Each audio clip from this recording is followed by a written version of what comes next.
Welcome to this learning session on heart failure.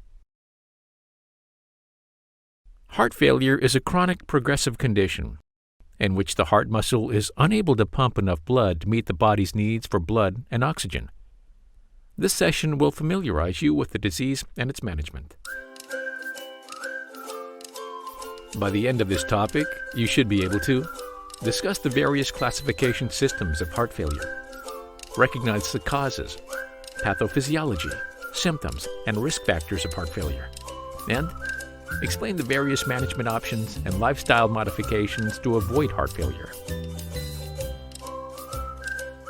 Heart failure is defined by the American Heart Association, or AHA, and American College of Cardiology as a complex clinical syndrome that can result from any structural or functional cardiac disorder that impairs the ability of the ventricle to fill with or eject blood, and the ability to meet the metabolic requirements of the body.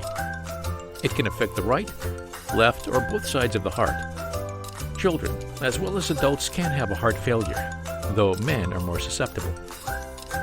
It was previously called congestive heart failure, as it can occur without signs and symptoms of volume overload. However, it is preferable to use the term heart failure.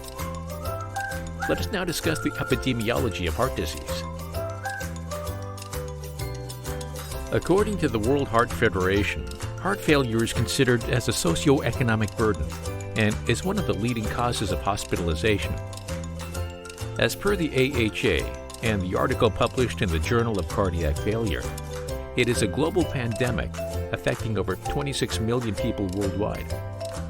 A total of 5.7 million people are affected with heart failure in the U.S., 4.2 million in China, between 1.3 to 2.3 million in India, and 9 million in Southeast Asia.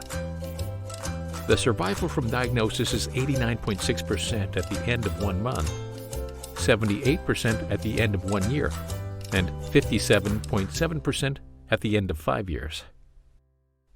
Heart failure is broadly classified under the following categories: based on the definition, based on the ejection fraction, based on cardiac output, functional classification given by the New York Heart Association, and based on the course of the disease. Let us discuss each one of them further in detail. Based on the definition, heart failure is classified as systolic heart failure and diastolic heart failure. Systolic heart failure. Failure of the heart muscle to contract causes systolic heart failure. These contractions are necessary for the heart to pump oxygen-rich blood. Diastolic heart failure. Diastolic heart failure occurs due to inadequate relaxation of the heart, and therefore incomplete filling in diastole. Ejection fraction is the percentage of the amount of blood that is pumped out from the left ventricle with each contraction. A range of 50 to 70% is considered normal. Based on the ejection fraction, heart failure is classified as heart failure with reserved ejection fraction, or HF-REF. This is also known as systolic heart failure. These patients have an ejection fraction of less than or equal to 40%. Heart failure with preserved ejection fraction, or HF-PEF. This is also known as diastolic heart failure. These patients have an ejection fraction between 40 to 50%. Cardiac output is defined as the amount of work performed by the heart in response to the body's need for oxygen, or it is the amount of blood pumped per minute. It mainly nourishes all the organs in the body. Based on cardiac output dysfunction, heart failure is classified as high output failure. This occurs when the heart is functioning normally but cannot meet the increased demands for oxygen to certain organs. This is most seen in patients with anemia. Low output failure. It occurs when the cardiac output is not sufficient to perfuse, leading to impaired circulation of blood in the peripheries. An example is vasoconstriction, giving rise to high blood pressure.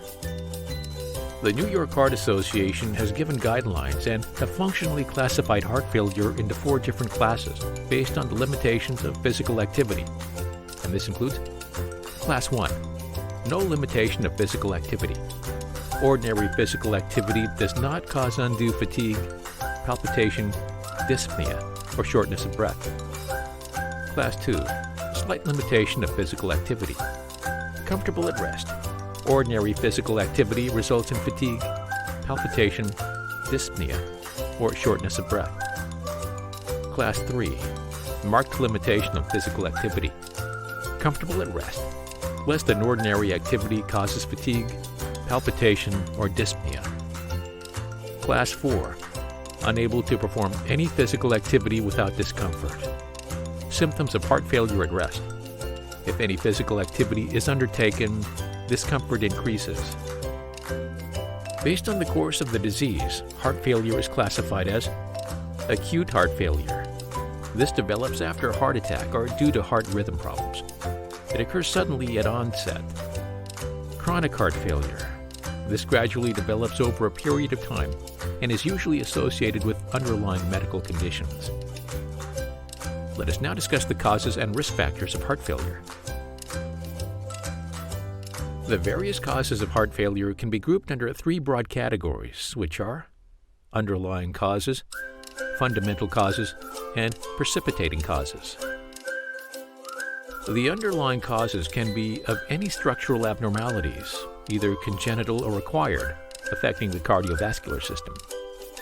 These can be due to depressed ejection fraction, preserved ejection fraction, pulmonary heart disease, and high output states.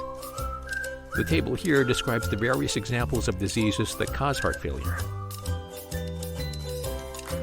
The fundamental cause of heart failure are the pathophysiological mechanisms, which are the compensatory mechanisms responsible for the impairment and ultimately for the heart failure.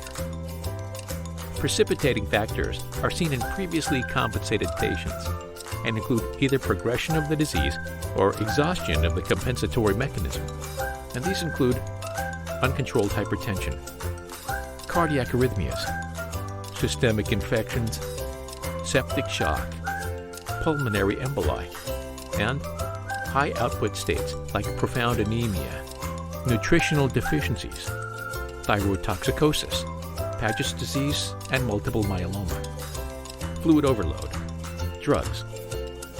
Let us now talk about the pathophysiology of heart failure.